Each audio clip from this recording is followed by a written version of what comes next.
रूस और यूक्रेन युद्ध का सबसे खतरनाक पड़ाव।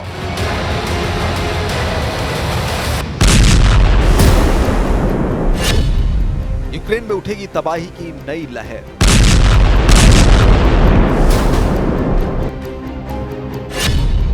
पुतिन की तैयारी अमेरिका और यूरोप पर भारी।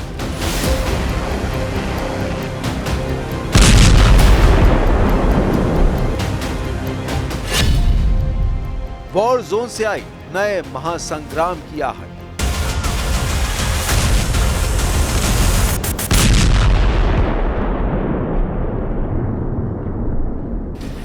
रूस और यूक्रेन के बीच जंग अब उस पड़ाव पर पहुंच चुकी है जहां से वापसी का कोई रास्ता नहीं है। अगर कोई रास्ता है तो वो है किसी की जीत का या फिर किसी की हार का, क्योंकि जो तस्वीरें यूक्रेन के शहरों से आ रही हैं वो यही बता रही हैं कि अब पुतिन की सेना ने यूक्रेन के खिलाफ अपने मिशन को पूरा करने की तरफ कदम बढ़ा दिया है। यानी अभी तक जो जंग की तस्वीरें दुनिया देख रही थी उससे भी भयानक तस्वीरें आने वाली हैं। अभी तक रूस की सेना ने अपने बारूदी तरकश के जिन हथियारों को छिपा रखा था वो अब बाहर आने वाले हैं और ये तस्वीरें इसी तरफ इशारा कर रही हैं। रूस और यूक्रेन की जंग अब उस खतरनाक मोड़ पर है जहां हर अगला कदम विनाश की एक नई कहानी लिख रहा है। I do not even know what to say, honestly. I work at a local market. We know all the local people. They used to shop with us. I have no words. All those children, we watched them as they grew in front of our eyes. It is so difficult, really tough. I have no words to describe it.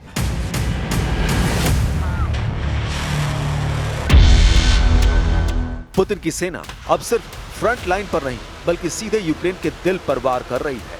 Kyiv से लेकर Kharkiv और Donetsk तक आसमान में सिर्फ मिसाइलों की आवाज है और जमीन पर मलबे के ढेर। महज एक हफ्ते में रूस ने हाई प्रिसिशन हथियारों और ड्रोन से 7 बड़े ग्रुप स्ट्राइक किए।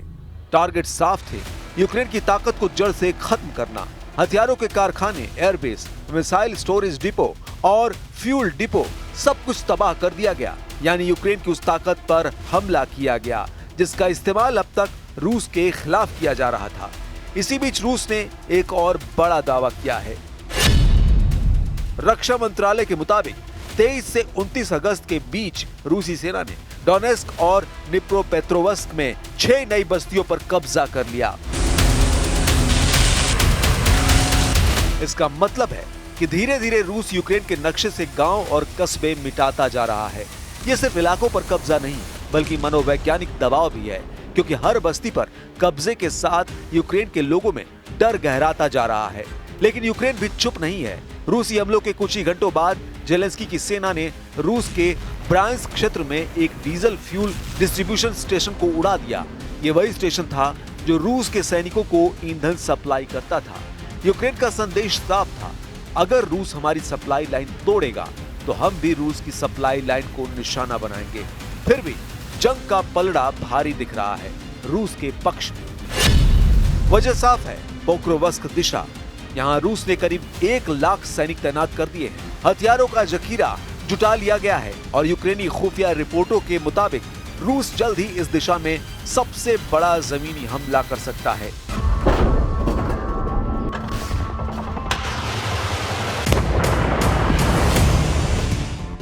जेलेंस्की का दावा है कि फ्रंट लाइन ब्रॉडली कंट्रोल में है, लेकिन उनकी चिंता छिपी नहीं रह गई। उन्होंने खुद माना पोक्रोवस्क में हालात बेहद चुनौतीपूर्ण हैं।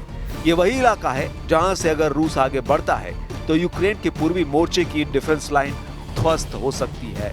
ये सब मिलकर उस तस्वीर को और साफ करते हैं जिसका अंदेशा दुनिया को पहले ही है कि ये जंग अब रुकने वाली नहीं। रूस और यूक्रेन दोनों ही अपने अपने पत्ते पूरी ताकत से खेल रहे हैं। पुतिन ने अपने सैनिकों को तैयार कर दिया है और यूक्रेन अपने हर जवाबी वार में यह दिखाना चाहता है कि वो अभी भी जंग के मैदान में खड़ा है। लेकिन सच्चाई यही है, जंग में जीत किसी बयान से नहीं बल्कि हथियार से तय होती है। और इस वक्त रूस के हथियार, रूस की ताकत, रूस की रणनीति सब यूक्रेन पर भारी पड़ रही है। आने वाले दिन इस संघर्ष को और भी भयावह बनाएंगे, क्योंकि अब तक जो बम गिरे वो सिर्फ शुरुआत थी। असली महासंग्राम अभी बाकी है। और शायद यही वजह है कि यूक्रेन के राष्ट्रपति वोलोदिमीर ज़ेलेंस्की को इस आने वाली महातबाही का पता चल चुका है। Те, що ми хочемо, щоб ці гарантії безпеки від країн Європи, ключових принаймні, і від Сполучених Штатів Америки були підтримані парламентами відповідно і Конгресом, так, ми хочемо юридично зобов'язуючі гарантії безпеки. Ми не хочемо Будапештський меморандум. Ми не хочемо Мінські угоди. रूस और यूक्रेन की इस भीषण जंग में अब सबसे बड़ा सवाल उठ रहा है, यूरोप और अमेरिका की भूमिका कहां है? क्या पश्चिम ने यूक्रेन को अकेला छोड़ दिया है? पिछले एक हफ्ते में कीव पर हुई बमबारी ने पूरे यूरोप को झकझोर दिया, लेकिन यूरोपीय देशों की प्रतिक्रिया महज बयानबाजी तक सिमटी रही। ब्रिटेन ने रूस के राजदूत को तलब किया, फ्रांस ने गंभीर चिंता जताई, जर्मनी ने गहरी निंदा की, लेकिन जमीन पर कोई ठोस कदम नहीं उठाया गया। न सैन्य हस्तक्षेप, न कोई प्रतिबंधों की कड़ी, न ही रूसी तेल गैस पर कोई ठोस पाबंदी। नतीजा साफ है, यूरोप इस युद्ध में सिर्फ तमाशबीन बनकर रह गया है। ट्रंप के अमेरिका की स्थिति और भी अजीब है। व्हाइट हाउस की बजाय ट्रंप की पॉलिटिक्स इस जंग पर हावी है। ट्रंप खुद कह रहे हैं, I am not surprised, not happy, लेकिन ये नॉट हैप्पी यूक्रेन की रक्षा नहीं कर सकता। ट्रंप बार बार दावा कर रहे हैं कि अगर वो सत्ता में होते तो रूस यूक्रेन की जंग 24 घंटे में खत्म कर देते। लेकिन सच्चाई ये है कि ट्रंप की इस बयानबाजी से रूस और पुतिन को ही फायदा मिल रहा है। दरअसल यूरोप और अमेरिका की नाकामी दो स्तरों पर साफ दिख रही है। पहला, सैन्य मोर्चे पर यूक्रेन लगातार हथियारों और गोला बारूद की कमी से जूझ रहा है। यूरोपीय देश वादा करते हैं, लेकिन डिलीवरी देर से होती है।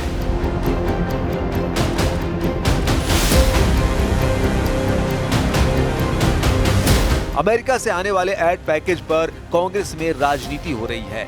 यही वजह है कि ज़ेलेंस्की बार बार कानूनी सुरक्षा गारंटी की मांग कर रहे हैं। यूक्रेन की नाकामी की दूसरी वजह भी समझिए, यह है डिप्लोमेटिक मोर्चा। पश्चिमी दुनिया रूस पर दबाव बनाने के लिए पूरी तरह नाकाम रही है। पुतिन लगातार हमला कर रहे हैं, नए नए इलाके कब्जा कर रहे हैं और यूरोप की चेतावनियों को खुलेआम नजरअंदाज कर रहे हैं। ब्रिटिश काउंसिल और ईयू दफ्तर पर हुए हमले इसका जीता जागता सबूत हैं। जब अंतर्राष्ट्रीय संस्थाओं तक पर हमले हों और फिर भी पश्चिम सिर्फ चिंता जताए, तो ये सीधे सीधे फेल्योर है।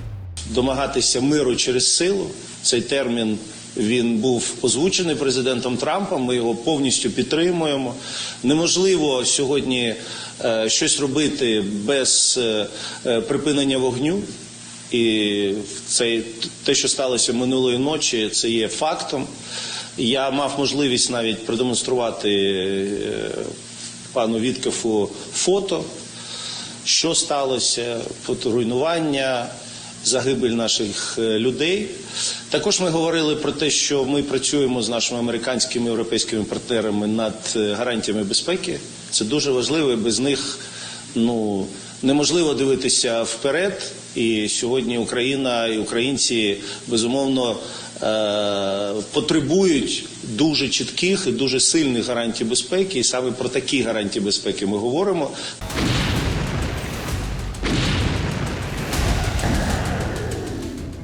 ट्रंप और यूरोप की ये कमजोरी रूस के लिए एक मौका है। पुतिन जानते हैं कि पश्चिम थक चुका है, अमेरिका अपनी राजनीति में उलझा है, यूरोप अपनी आंतरिक समस्याओं, इमिग्रेशन, इकोनॉमिक क्राइसिस और एनर्जी सिक्योरिटी से जूझ रहा है। ऐसे में अगर रूस यूक्रेन में और आगे बढ़ता है तो उसे रोकने वाला कोई नहीं होगा। यही वजह है कि आज दुनिया भर में नैरेटिव बन रहा है कि ट्रंप और यूरोप पूरी तरह फेल हैं। ज़ेलेंस्की को उम्मीद थी कि पश्चिम उनके लिए ढाल बनेगा, लेकिन अब वही पश्चिम सवालों के घेरे में है।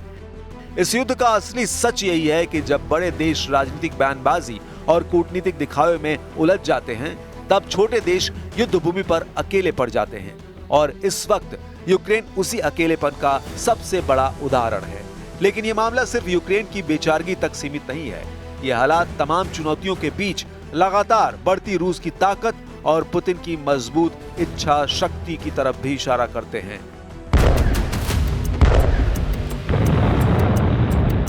रूस यूक्रेन युद्ध के इस लंबे संघर्ष में एक सच्चाई अब साफ दिखाई दे रही है। पुतिन हर कदम सोच समझकर, रणनीति बनाकर और धैर्य से उठा रहे हैं। यही वजह है कि आज जंग के मोर्चे पर रूस का पलड़ा पहले से कहीं ज्यादा भारी है। पुतिन की सबसे बड़ी ताकत है उनका धैर्य और विजन। उन्होंने न तो युद्ध में जल्दबाजी दिखाई और न ही अपने संसाधनों को एक झटके में झोंक दिया, बल्कि उन्होंने यूक्रेन को धीरे धीरे थकाने की रणनीति अपनाई। एक तरफ रूस लगातार नई बस्तियों पर कब्जा कर रहा है, दूसरी तरफ वो अपनी ताकतवर मिलिट्री इंडस्ट्रियल मशीनरी को एक्टिव कर चुका है। रक्षा मंत्रालय की रिपोर्ट के मुताबिक सिर्फ पिछले 6 महीने में रूस ने मिसाइल और ड्रोन प्रोडक्शन में 40% तक की बढ़ोतरी कर दी है। इसका मतलब साफ है, जितना ज्यादा युद्ध लंबा चलेगा उतना रूस को फायदा होगा। यही वजह है कि पुतिन अब हर मामले में हाई प्रिसिशन हथियारों और ड्रोन का इस्तेमाल कर रहे हैं। दूसरी ताकत रूस की ऊर्जा राजनीति। यूरोप ने रूस से गैस और तेल खरीदना बंद करने की कोशिश की, लेकिन सच ये है कि रूस ने नए बाजार ढूंढ लिए। चीन, भारत और एशिया के कई देशों में रूसी ऊर्जा की खपत लगातार बढ़ रही है। नतीजा ये कि रूस की अर्थव्यवस्था न सिर्फ टिकी हुई है, बल्कि उसके पास युद्ध को लंबा खींचने के लिए पैसों की कमी नहीं है। पुतिन की तीसरी ताकत है उनका घरेलू मोर्चा। जंग लंबी खिंचने के बावजूद रूस के अंदर पुतिन की पकड़ ढीली नहीं पड़ी। सरकारी आंकड़ों और पश्चिमी खुफिया रिपोर्टों के मुताबिक रूस ने पुतिन के समर्थन का ग्राफ 70% से ऊपर बना हुआ है। यही कारण है कि पुतिन अपने हर बड़े फैसले में बिना दबाव के आगे बढ़ पा रहे हैं।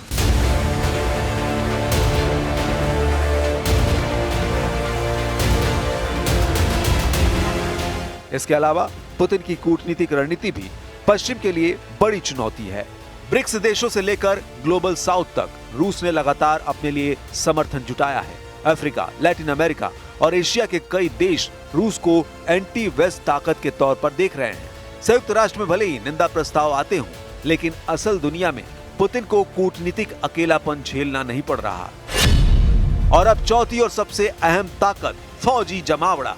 यूक्रेन के राष्ट्रपति जेलेंस्की ने खुद स्वीकार किया है कि रूस ने पोक्रोवस्क दिशा में लगभग 1 लाख सैनिक तैनात कर दिए हैं।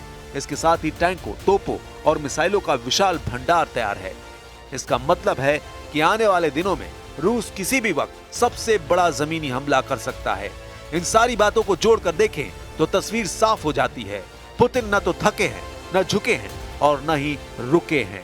वो युद्ध को अपनी शर्तों पर आगे बढ़ा रहे हैं। पश्चिम की कमजोरी और यूक्रेन की थकान ने उन्हें और मजबूत बना दिया है। यही कारण है कि आज की दुनिया में ये नैरेटिव मजबूती से उभर रहा है कि अब इस जंग का फैसला पुतिन के बम से होगा।